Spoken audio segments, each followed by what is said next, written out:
Vamos lá. Agora uma questão aí de trabalho de um gás, tá ok? A figura representa uma transformação termodinâmica da mudança do estado inicial A para o estado final B. Tá? Para você relembrar o que significa estado termodinâmico, é basicamente um momento onde o gás ele tem uma certa pressão e um certo volume, tudo bem? Então, basicamente isso caracteriza um estado termodinâmico. Quando nós dizemos que ele mudou de um estado A para um estado B, quer dizer que a pressão que estava atuando sobre ele e o volume que ele ocupava podem ter mudado, tá bom? Então, ó, nós temos o estado final B de uma massa de gás ideal e pode ser feita pelo caminho 1 ou pelo caminho 2. Então, ele pode ir primeiro por uma transformação isobárica e depois por uma transformação isovolumétrica, ou primeiro por uma transformação isovolumétrica e depois por uma isobárica. Eles vão chegar ao mesmo estado. Uma análise do gráfico associada aos conhecimentos de termodinâmica permite concluir que, então vamos analisar caso a caso, a temperatura da massa de gás no estado A é maior que no estado B. Então, o que ele está dizendo no item A? Ele está dizendo que a temperatura no estado A é maior que a temperatura no estado B. Então, vamos ver se isso é verdade. Como houve mudança de estado, então é pivete 1 igual a pivete 2. Então, vai ser PA, VA, TA é igual a PB, VB, TB, tudo bem? Quem é a pressão no estado A?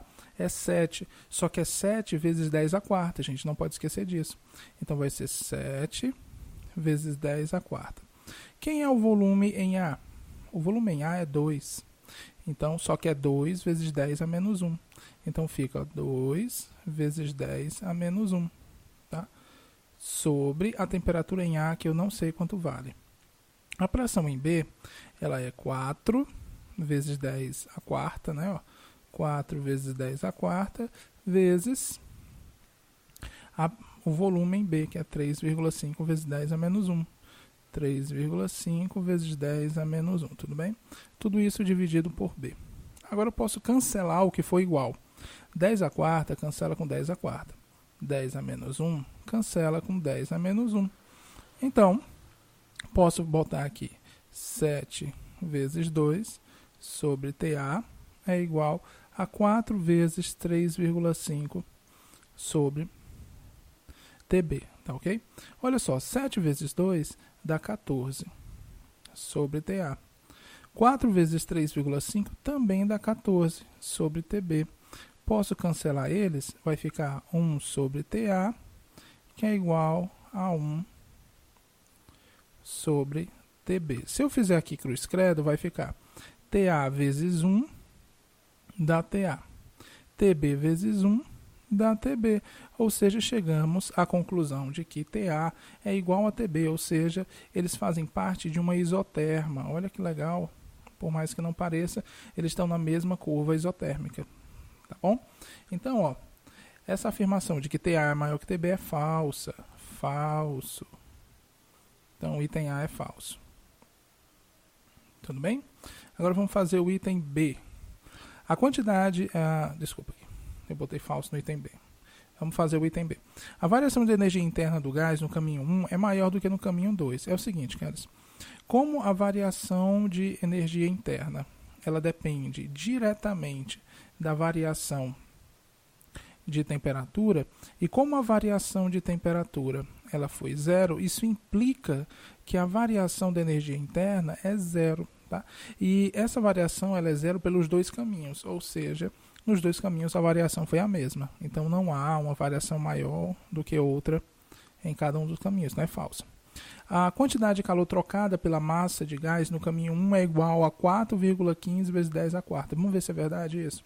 O seguinte, como é que a gente faz, professor, para achar a quantidade de calor? Vê só, sempre que ele falar de quantidade de calor e a gente tiver um gráfico e a gente tiver alguma informação sobre a variação da energia interna, a gente pode aplicar a primeira lei da termodinâmica, que diz o seguinte: variação da energia interna é igual a quantidade de calor menos trabalho.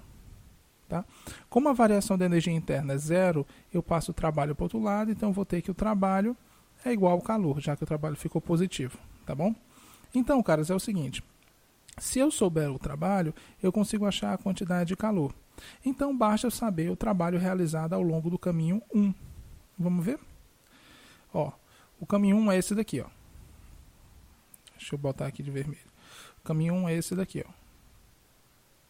Então, o trabalho realizado nesse caso aqui, ele vai ser o trabalho ao longo dessa curva, ou seja, abaixo dessa curva. No caso, sempre, eu acho que vocês lembram, sempre que nós temos aí um processo isobárico, que é esse primeiro processo aqui, nós temos que o trabalho nesse caso aqui é 0. Então, nesse primeiro trecho, tá, que eu vou chamar de trecho I, o trabalho no trecho I é igual a 0. Só que o trabalho no trecho 2I, ele não é 0. Tá? Ele é diferente de 0. E ele vai ser exatamente quem? Ele vai ser exatamente a área abaixo desse traço aqui, ó. Ou seja, vai ser esse retângulo. Então, se eu achar a área desse retângulo, eu consigo achar o trabalho nesse trecho 2i. Então, vamos fazer isso? É bem facinho. Retângulo, a área dele é base vezes a altura. Então, a base, ela é 1,5. Professor, por que 1,5? Porque de 2 até 3,5, a diferença é 1,5. No caso, vezes 10 a menos 1. E aqui, a altura, professor, de 0 até 4. Então, a altura vai ser 4 vezes 10 a quarta. Então, vai ficar o seguinte. 4, a área, que é o trabalho 2i. Vai ser 4 vezes 10 a quarta, vezes 1,5 vezes 10 a menos 1. Tá? Isso daqui, caras, vai dar. Primeiro você faz 4 vezes 1,5, que vai dar... Deixa eu fazer aqui na calculadora, mas dá para fazer de cabeça também.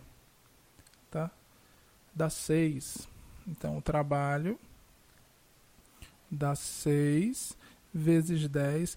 10 a quarta com 10 a menos 1, eu vou repetir os 10 e vou somar os expoentes. Tá? Como um é positivo e outro negativo, vai acabar numa subtração. Então, 4 menos 1 dá 3. Ou seja, dá 6 vezes 10 a terceira joules. Tudo bem?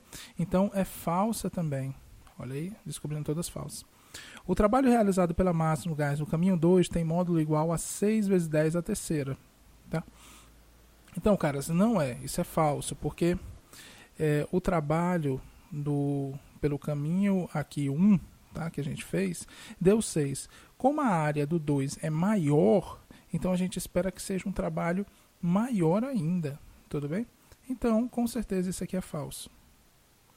Então, vamos confirmar. A quantidade de calor trocada pela massa no caminho 2 é da ordem de 10 a quarta. Vamos ver se isso é verdade. Ele quer saber o trabalho trocado no caminho 2. É o seguinte, ó.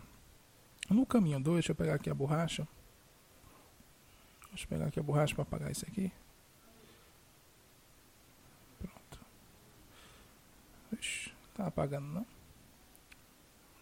Pronto, vou pegar aqui o branco.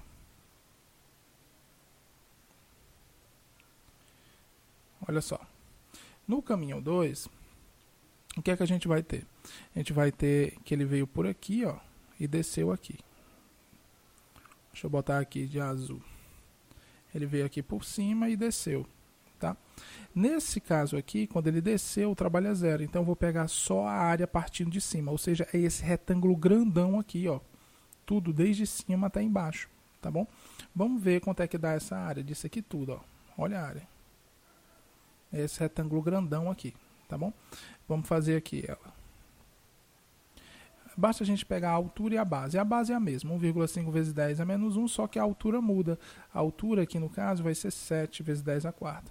Então, vai ficar o trabalho pelo caminho 2 vai ser 7 vezes 10 a quarta vezes a base, que é 1,5 vezes 10 a menos 1. Tá? Então, vai ser 7 vezes 1,5, ele dá 7 mais metade de 7, que daria 10,5, se eu não me engano. 7 vezes 1,5, isso, 10,5, como eu havia predito.